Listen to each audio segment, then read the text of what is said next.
Hello, and welcome back to another episode of Risktakers and Trailblazers Women in Insurance podcast. Today, we have a very special episode dedicated to celebrating resilience, innovation, and the trailblazing spirit of women in InsurTech. We're here to talk about Momentum, a new book that captures the incredible stories of 10 female founders who are redefining the InsurTech landscape in North America and Europe. This is more than just a collection of experiences. It's a powerful testament to the courage and determination of women who are changing the game in a predominantly male dominated space. So today we are thrilled to welcome the co-authors of Momentum. We have Bobbie and Renu, and they have each made their own marks in the industry, championing innovation and advocating for the representation of women in technology. And now with Momentum, they've compiled really inspiring stories that show not only the challenges, but the immense success of women founders in InsurTech. So thank you both for joining us today and for bringing these important voices to light. We're so excited to dive into your experience putting the book together and the motivation behind Momentum and also the impact that you hope it will have on the industry and I'm hoping the future generations of women leaders. So welcome. Welcome. Thank you. So I'm going to pass it right over to you guys, and I'm just going to say, why don't you give us a little introduction of yourself briefly? Like, let us know a bit about your background and what made you or inspired to write this book. Well, I can go first. So I'm Bobbie Shrivastav. I'm a founder and managing principal for a consulting company that I just created called Sovop Consulting. But previous to that, I'm a serial entrepreneur. I've had three companies, all in the technology space. I'm starting my fourth one soon, coming soon, and end of quarter one, quarter two. But my background has been in technology. I went into the startup world around 2015. My inspiration was my daughter, is how I started my first company called Docsmore, which was all about digitizing documents and getting more out of your docs by leveraging data and integrations. And that path led me to co-found another company with two other founders called Benekiva, which was an InsurTech around claims management solution for life and annuity. And what really inspired me to write Momentum with Renu was really about making sure that as a female founder, our voices sometimes, it takes us a while. It takes a lot of hustle to get who you are, what you represent, especially when you think about the event space. How are we going to brand? How are we going to market ourselves? And it's a tough road. So when Renu and I met each other in 2018, we were the only two female entrepreneurs in pitching several of the pitches that we were doing back then, and we kept in touch. And then earlier this year, I was sharing with her like this concept of we need to do something, because even though we see more female founders in our space, which is amazing, but oftentimes their voices don't get heard. Their stories don't get shared. And to me, stories are a very powerful mechanism of getting to know who you are, what you're trying to build. And both of us decided to go on this journey to amplify 10 women in InsurTech. It's a book series. So we want to continue to do more of this work through storytelling and to really share diverse voices in our industry. I am a serial entrepreneur, and I am currently fundraising for a venture capital fund to invest in startups. I also host a podcast and do a few other things. My background is a data scientist. I've been in insurance for over a decade, and I've been a data scientist for over 2 decades. Worked in different countries, different industries, different sectors. And as Bobbie said, this is how we know each other. So I like to do things both alone and with others. Bobbie is one of my favorite people, and exactly the same reasons that we've been in. I live in Switzerland, and so Bobbie and I have been in touch. And so over the past few years, we've seen how things have changed, but things have not changed. So when she came up with the idea of doing this, I just said, let's just do it. Let's keep a deadline of ITC Vegas, and we're just going to do it because we are both founders. Between us, we have incredible efficiencies of scale. And as women, we are very used to multitasking really beautifully. Yeah. And so we said, let's pull in our network that we know. And we just pulled in the names on a WhatsApp, right, Bobbie? Oh, It amazing. was like we had this list. Yeah. These are the founders. And then we made a consent form and we sent it out. So these are our people. They've helped them. We've hopefully helped them in the last few years. Amazing. And we also chose people who build products because we've done both. And building products is a very different, it's not a skill set, it's just different things that you do. So. And some of them are like the OGs, right? Yes. Like us. They were on the same boat and started around the same time frame as Renu and I. And then we sprinkled in some new ones to give it like an eclectic mixture of builders, makers and builders. Amazing. Amazing. So can you share with us some of the unique challenges now that you guys have, both shared, you're both female founders, you've been through it all. What are some of the challenges that you have faced being female founders and also that you've seen throughout the people that are in your book now, throughout their stories? I would say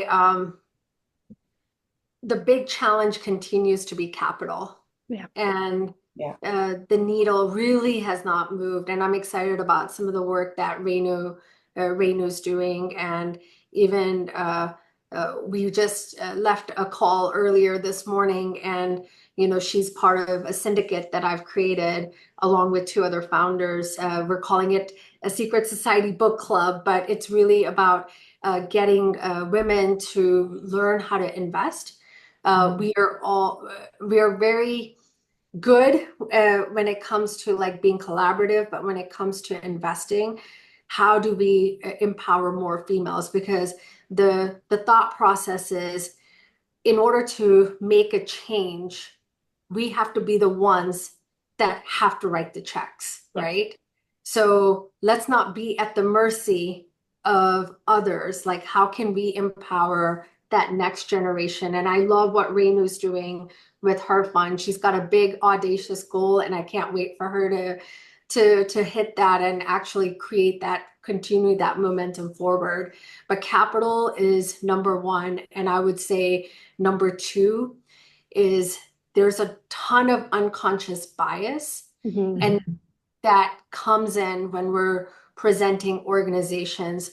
Like I remember with Docsmore and even with Benikiva, when I pitched it, people would be like, well, that problem's already solved, or that is not a problem, especially when you think about Benikiva as a solution. But my other co-founders, when they pitched, it was, oh yeah, what a brilliant idea. So that unconscious bias happens. And how do we tackle that is a bigger issue that we need to this is why amplification of voices and your brand matters. Mm-hmm. And because it exists even now, I would say. 100%. And I would add on something from our part. When I say the female part, is we need to be more audacious. I don't know how else to say, but we are very linear when it comes to laying down our ambitions. Why? Yeah. We are as or better equipped than most men, but we still want to go step by step. Why should we do that?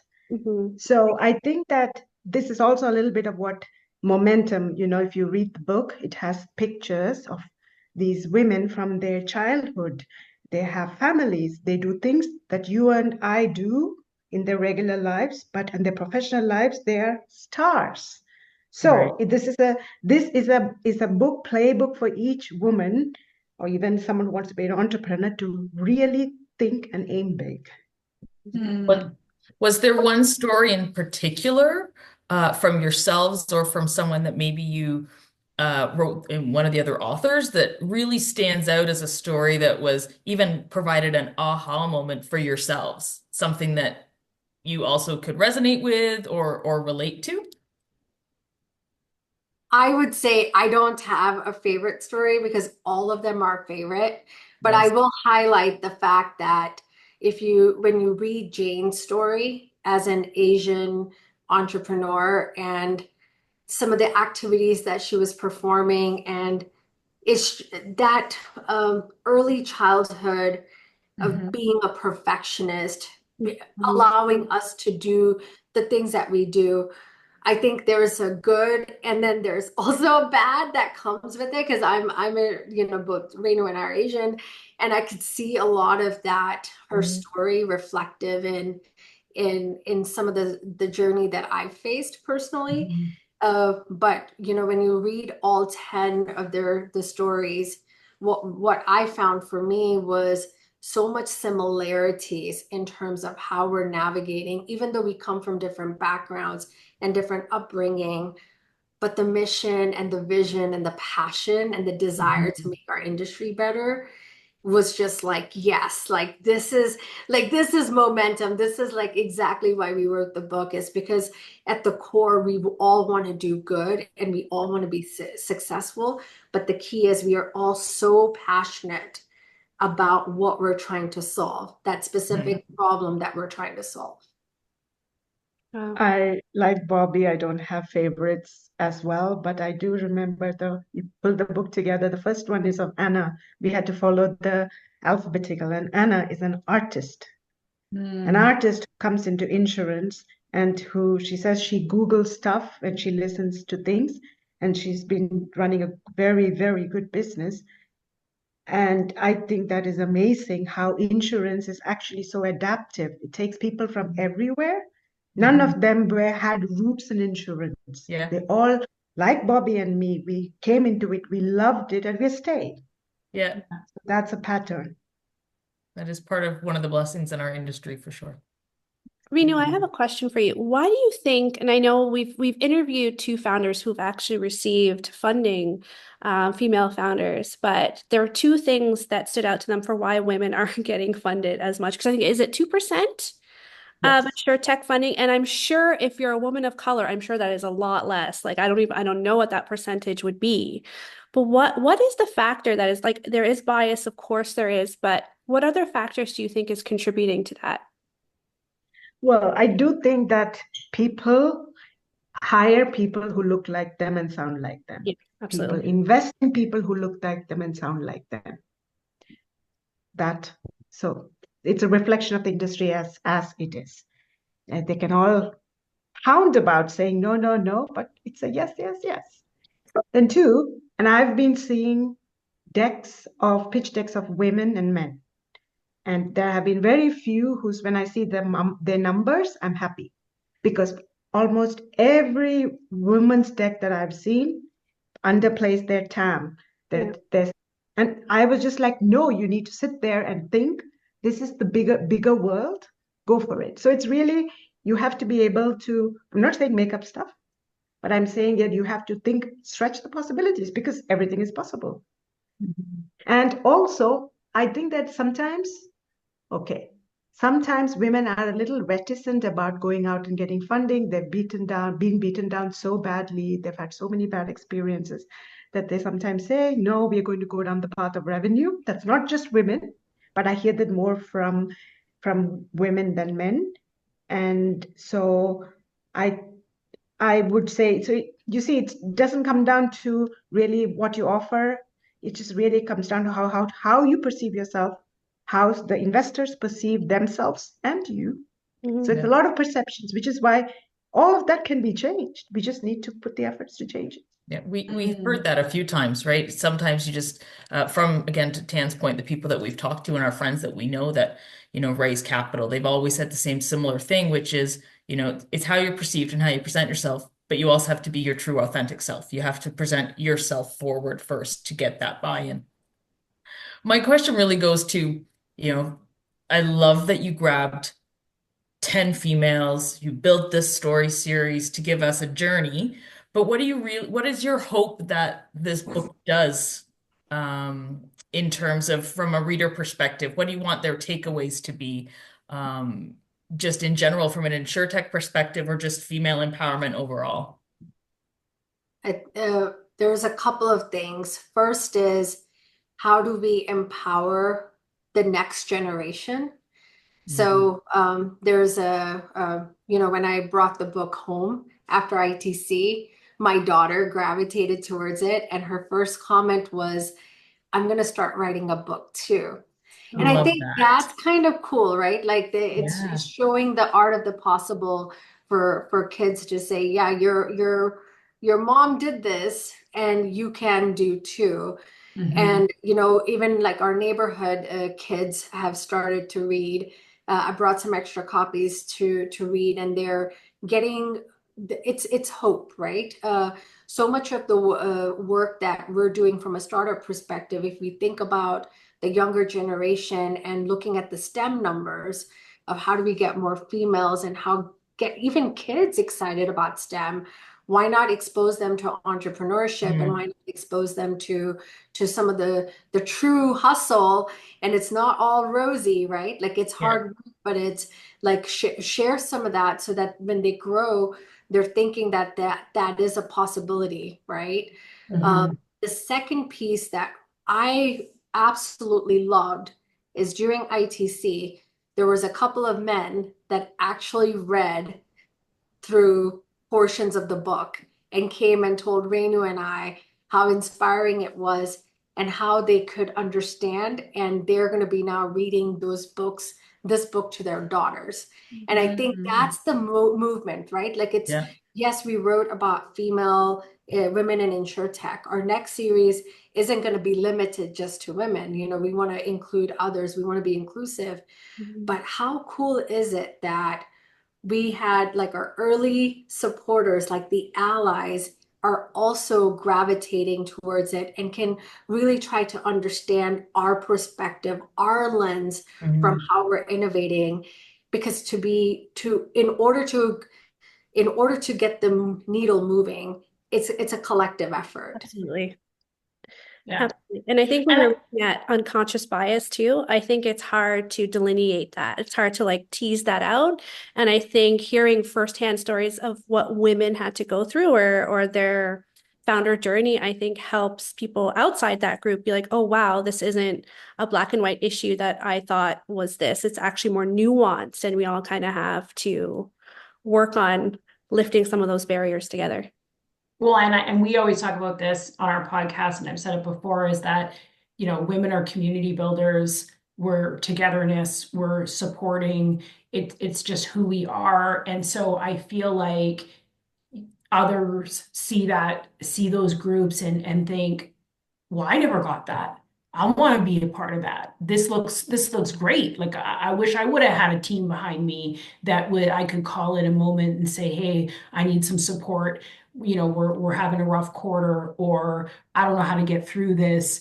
And so, yeah, I just think that's the power of the community. Yeah. Yeah. And I think you're right, Jen. I think that's the other messaging secretly that you guys are building behind the book and maybe don't realize that is that it's championing women and knowing it's okay to share your stories, right? We for a very long time, we've always been kind of not told, but perceived to say, keep your thoughts to yourself, keep your feelings to yourself, keep your struggles to yourself, always just present that strong exterior. So the books are showing, you know what?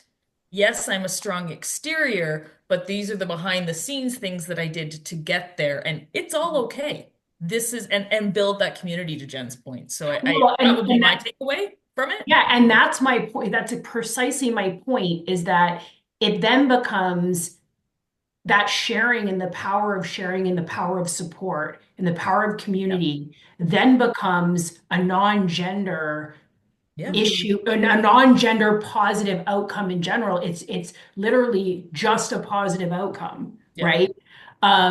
Because we're those sharers. Like For sure. that's a thing. So I think what could a world be? What could a founder world be? What could a world be if, you know, if everybody was in that mindset, no one was doing it alone, right? So Yeah. let's circle back to the like, how do we get this book? How do our listeners see your book and read it, and where can we order it? All that good stuff. So right now we're in the process of publishing it in Amazon. So we were blessed because we are so grateful to the community because we got sponsorship for 150 books to be printed for ITC.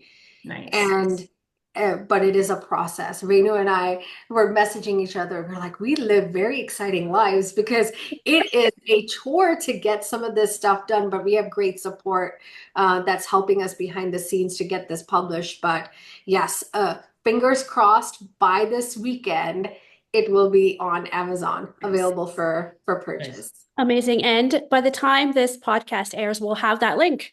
So that's perfect. I'm going to be one of the first people when you send me that link to buy that book and champion it, because this is what we need. We need to see more people like us and see more people like us achieving. And that helps us, that helps that barrier too. Like, oh, if they can do it, like, of course I can do it. So yeah. Maybe we do a giveaway. Maybe we do some kind of risk taker giveaway where we get a book and send it out. So and then have you back when you're either ready to start, because I thought I heard someone say there'll be another book series. Have you back either halfway through the journey after this one goes live and talk about your success as well as your plans for your next one, for sure. Amazing. Yes, we would love to be back. Because the next series, Renu and I have already started working on, and we can't wait to maybe even announce it in your podcast. Yes. Wow. Yeah, that would be great. Love it. So great. Well, it's so nice meeting you two and having you on and being able to talk about this book. We cannot wait till it is published in Amazon, and definitely share that link with us when it happens. And we'd love to, follow along with the journey. It's just fantastic. Okay, thanks everybody for tuning in today. And we will put all the links below to find out more about our lovely guests in the book. And please follow us, like, share, tag a friend who you think might like this episode, and we will see you for the next one. Thanks, everybody. Thank you. Good to meet you.